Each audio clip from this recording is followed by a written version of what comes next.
दोस्तों, एक्सीडेंट यानी कि हादसा कभी भी किसी के साथ भी हो सकता है। हादसा एक्सीडेंट होने के बाद चोट लगती है, उस चोट के अंदर आपके हाथों पैरों की हड्डियां टूट जाती है।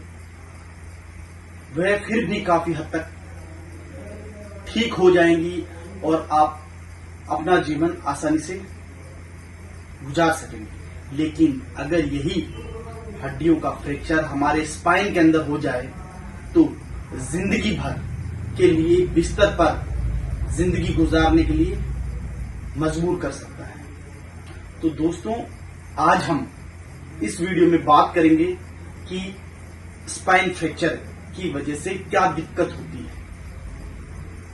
हेलो दोस्तों, मैं आपका दोस्त डॉक्टर राजकुमार बारोड़िया। दोस्तों, रीढ़ की हड्डी के अंदर, स्पाइन के अंदर कहीं पे भी फ्रैक्चर हो, वह आपके हाथों पैरों और पूरी बॉडी को प्रभावित करता है। दोस्तों, अगर आपकी गर्दन में फ्रैक्चर है तो आप पूर्णतया बिस्तर पर हो जाएंगे, हाथ पैर आपके बिल्कुल भी काम नहीं करेंगे। और अगर आपके कमर में फ्रैक्चर है तो आप सौभाग्यशाली हैं कि आपके दोनों हाथ काम कर रहे हैं। दोस्तों, ऐसे बहुत सारे लोग हैं जिनके गर्दन में फ्रैक्चर आने की वजह से वह जिंदगी भर कुछ भी न करने के लिए मजबूर है और यहां तक कि खाना खाने पानी पीने तक के लिए दूसरों पर आश्रित है। दोस्तों, अगर आपने अब तक हमारे YouTube चैनल को सब्सक्राइब नहीं किया है तो जरूर कर लें, क्योंकि दोस्तों आगे भी ऐसे कई वीडियो लेके आऊंगा जिससे आप अपनी बीमारी समझ सकेंगे और उसका इलाज भी आसानी से करवा सकेंगे। आपकी जानकारी आपके दोस्तों व परिवार के लिए बहुत ही फायदेमंद साबित होगी। दोस्तों, आज हम इस वीडियो में बात करेंगे कि गर्दन में फ्रैक्चर होने के बाद मरीज की क्या कंडीशन होती है, यानी कि C1 से लेके C7 स्पाइन फ्रैक्चर से पेशेंट की कंडीशन क्या होती है फ्रैक्चर के बाद में। दोस्तों, मैं आपको बता दूं कि स्पाइन में जितना दूरी पर फ्रैक्चर होगा, यानी कि ब्रेन से जितनी दूरी पर फ्रैक्चर होगा उतनी ही आपकी बॉडी के अंदर समस्याएं कम पैदा होगी। अगर आपके स्पाइन के अंदर C1, C2, C3 के अंदर फ्रैक्चर होगा तो ऐसा फ्रैक्चर बहुत ही मुश्किल फ्रैक्चर होता है। यह फ्रैक्चर आपके लिए जानलेवा साबित हो सकता है, आपके परिजनों के लिए जानलेवा साबित हो सकता है, क्योंकि C1, 2, C3, C4, C5 तक जो नर्व्स निकलती है वह नर्व्स आपके लंग्स को भी नर्व सप्लाई करती है, आपके हार्ट को भी करती है। तो अगर आपके C1, C2, C3 के अंदर फ्रैक्चर है तो यह फ्रैक्चर सबसे कठिन माना गया है। ऐसी कंडीशन के अंदर डॉक्टर ऑपरेशन करने से भी कतराते हैं, यानी कि डरते हैं, क्योंकि कंडीशन ये हो सकती है कि आपकी जान भी जा सकती है। और इस प्रकार के फ्रैक्चर में सबसे पहले मरीज को वेंटिलेटर पर रखा जाता है ताकि उसका जीवन स्टेबल किया जा सके। आप C5 से जितने भी नीचे फ्रैक्चर होंगे उनके अंदर इतनी कंडीशन खराब नहीं होती है कि वह फ्रैक्चर आपकी जान ले सके। और सर्जरी के वक्त भी डॉक्टर्स को इस प्रकार का डर होता है कि अगर C1 to C2, 3, 4, 5 तक अगर उन्होंने सर्जरी करी तो हो सकता है कि मरीज वेंटिलेटर से बाहर भी नहीं आए, यानी कि हमेशा के लिए कोमा में चला जाए या उसकी मौत भी हो जाए। दोस्तों, मैं आपको बता दूं कि C2, C3, C4, C5 के अंदर अगर आपके फ्रैक्चर होता है तो उसकी वजह से आपके दोनों हाथ, दोनों पैर, कमर पूर्णतया पैरालाइज्ड हो जाती है। अगर दोस्तों पूर्णतया फ्रैक्चर नहीं हुआ है, उनमें नर्व्स के अंदर स्वेलिंग वगैरह आई है, तो भी एक बार की कंडीशन आपकी ऐसी हो जाएगी कि आपके दोनों हाथ, दोनों पैरों पे छूने पर भी पता नहीं चलेगा, आप करवट नहीं बदल पाएंगे। और कई मरीजों में यह दिक्कत भी होती है कि आपको सांस लेने में भी तकलीफ होती है। तो दोस्तों, C1 से लेकर C4, 5 तक का फ्रैक्चर बहुत ही खराब फ्रैक्चर होता है स्पाइन के अंदर। हड्डी के फ्रैक्चर के बाद वह नर्व्स को अगर ज्यादा कंप्रेस नहीं कर रही है, फिर भी हाथ पैर काम करना बंद कर। अगर ज्यादा कंप्रेस कर दी, उसके बाद बहुत ज्यादा दिक्कत हो जाती है। दोस्तों, आपने अगर सर्जरी करवा ली है, C1 से C4, 5 तक अगर आपके फ्रैक्चर है, आपके दोनों हाथ पैर काम नहीं कर रहे हैं, उसके बाद में भी आपको हिम्मत नहीं हारनी। आपके हाथों पैरों में ताकत कैसे आएगी? आपको न्यूरो रिहेबिलिटेशन एक्सरसाइज करनी पड़ेगी, यानी कि प्रशिक्षित डॉक्टर के पास जाके आपको इलाज करवाना पड़ेगा। उससे आप करवट बदलने लायक होंगे, आपके हाथों के अंदर मूवमेंट आएंगे, आप बैठने लायक होंगे। सबसे पहला जो काम होता है वह यह है कि मरीज करवट बदलने लायक हो जाए, बैठने लायक हो जाए, उसके हाथों में कुछ मूवमेंट आ जाए। दोस्तों, C5, 6, 7 यहां के फ्रैक्चर के बाद मरीज के उससे नीचे का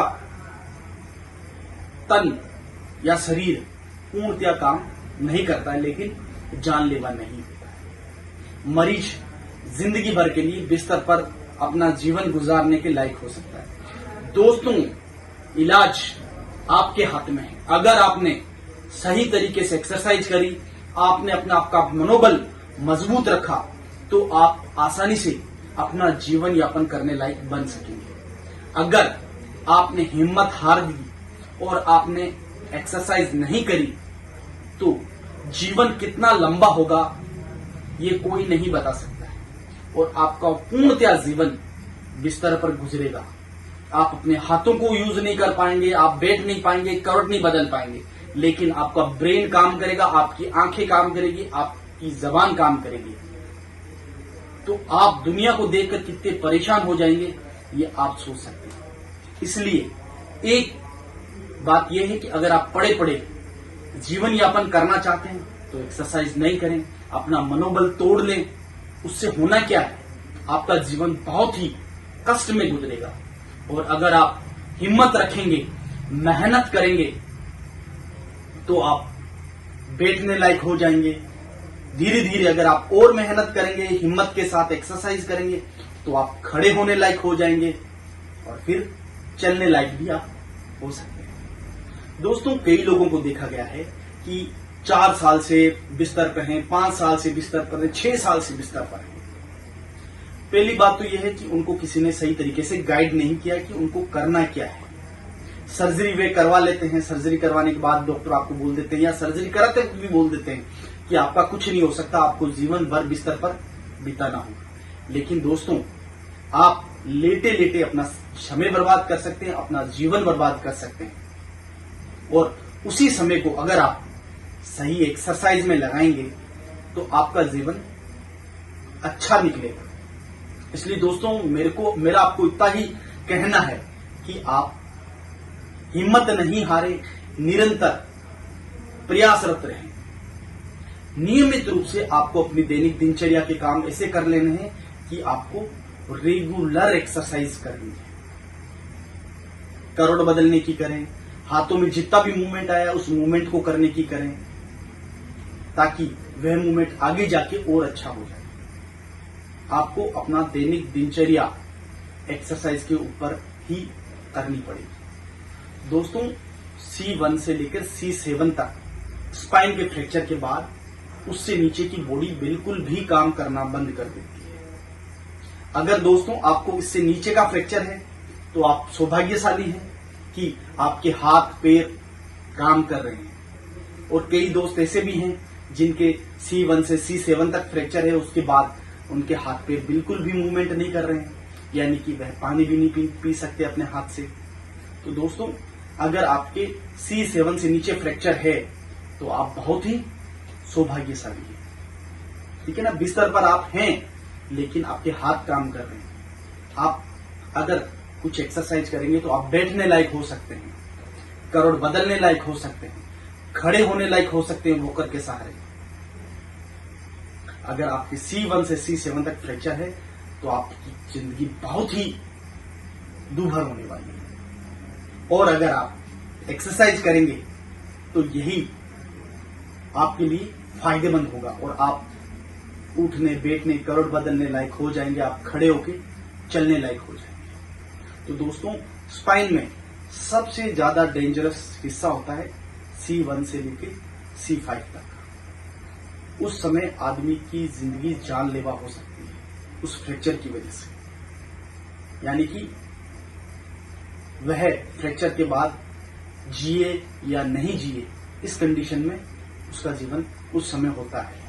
अगर उसने सर्जरी करवा ली है, सर्जरी के 2 महीने बाद, महीने भर बाद वो ठीक है तो चलो ठीक है, लेकिन उसके बाद अगर आप एक्सरसाइज नहीं करेंगे तो ताउम्र आपको अपना जीवन बिस्तर पर ही गुजारना पड़ेगा। आपको करना क्या है, हिम्मत नहीं हारनी है, मेहनत करनी है। आपको अच्छी जगह जाके, अच्छे डॉक्टर के पास जाके उसकी गाइडेंस में आपको एक्सरसाइज करनी है, न्यूरो रिहेबिलिटेशन करना है और आप अपने जीवन को सुखमय बना सकते हैं। तो दोस्तों, आप नियमित रूप से एक्सरसाइज करें।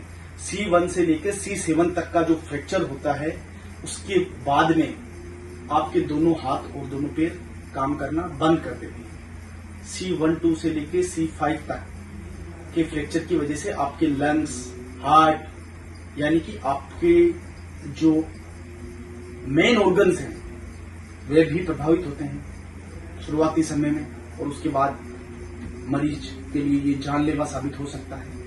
इसलिए दोस्तों, अगर आपको नया जीवन मिला है, आप जीवित हैं इस फ्रैक्चर के बाद में भी, तो अब आपको करना क्या, आपको हिम्मत नहीं हारनी है, आपको मेहनत करनी है। दोस्तों, ये थी जानकारी C1 से लेके C7 तक स्पाइन फ्रैक्चर के बाद पेशेंट की कंडीशन क्या होती है, उसे क्या करना चाहिए ताकि उसका जीवन सुखमय निकले।